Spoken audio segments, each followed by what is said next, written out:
So what about at the top, right? When you're at the very top, like, so obviously you're up there. But nobody's at the very top. I know, but relatively speaking to most people, right? Yeah, but it's just a cycle. Like you have this one little tiny period at the top, and then you start coming down again. I mean, Right, okay. if you look like Hicks and Gracie's, for me, and I think arguably, some people will argue, but Yeah. arguably the best to have ever done it. If you think of gi, no gi, MMA, and then just philosophy, Yeah.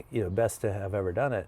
And he has Parkinson's Past right his now. peak. Yeah, he has obviously. Parkinson's now, but even before that, he had some real issues with his back and everything. So he had his years, and he stayed on top for a decade or so, I think, more, maybe 2 decades. Right. But it's still just a little time up there before you start circling back down, just like life, Like on Friday, so there's a UK camp, right? It's in Manchester. And the Friday night, there's a black belt open mat. You're going to be rolling with all these other black belts. Is that just normal for you? Because, like, if you're at the top, how do you improve when you're always training down? Oh yeah. Do you know what I mean? That's not that easy hard for me. Yeah, that's not that hard. If you I mentioned Hickson, but if you look at Hodger or Marcelo, Yeah. the Mendes brothers, all of them moved to a foreign country. Hodger to London, and the others to America, pretty much at the peak of their competitive careers. And they started teaching white belts, and they built schools from scratch. I mean, so certain people like the Mendes brothers were famous enough, and Hickson maybe too, where they attracted a lot of really good colored belts. But still, they weren't full of a room of athletes at their own level. And they all continued to improve tremendously. And so, it's just training intelligently, handicapping yourself, coming up with drills. I mean, if they just free sparred with a bunch of white belts, yeah, they would win every round and not improve at all. Yeah. But there are ways, you let people get into submissions deeper and deeper and deeper until finally you find a place where they can tap you. Yeah. And then you back it off like 1 millimeter and play there. Pete does that. So Pete's Yeah. one of the black belts under Coach Glenn. Yeah. He starts off sometimes just laying flat. He puts himself in the worst. He'll let you just.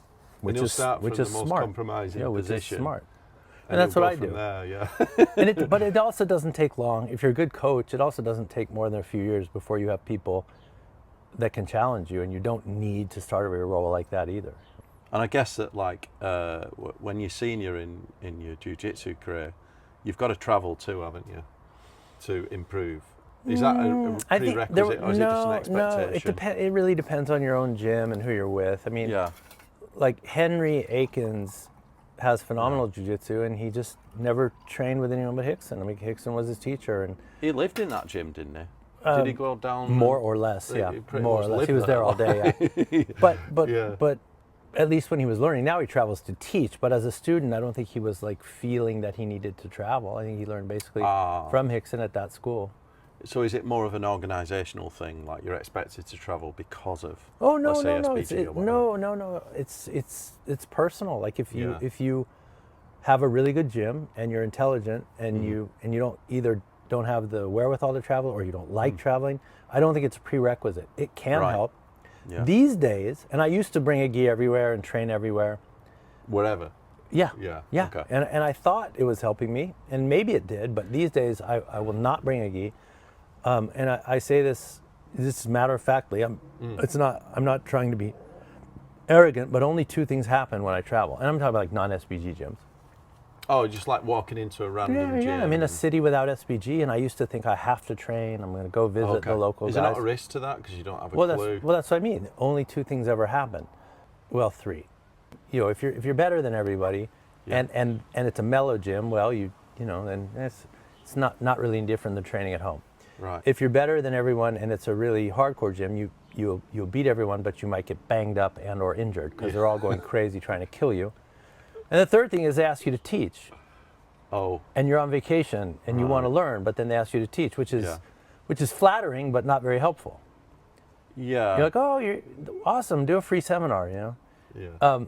And so now, and none of those 3 things is very fun or helpful to me. So now I just when I'm on vacation, I'm on vacation. I mean, unless now I know there's like, I'm doing 3 SBG weekends in a row. Yeah. You know, I will go deliberately to Las Vegas to train with Henry. I'll do things like that with people I know. But if I'm just going to a random city, I won't look for jiu-jitsu because, and again, I'm not. This is subjective. It's my opinion. I'm not trying to be arrogant, but the jiu-jitsu in Korea, like my team's jiu-jitsu in Korea, and then the SBG gyms I go to in America and the UK is just better than 99% of what I encounter anywhere else. And then the ones who are on a high level are oftentimes, you know, you can go to certain gyms where it's high level, but every round is a tournament and everyone's trying to kill you, and that's not that helpful for me either.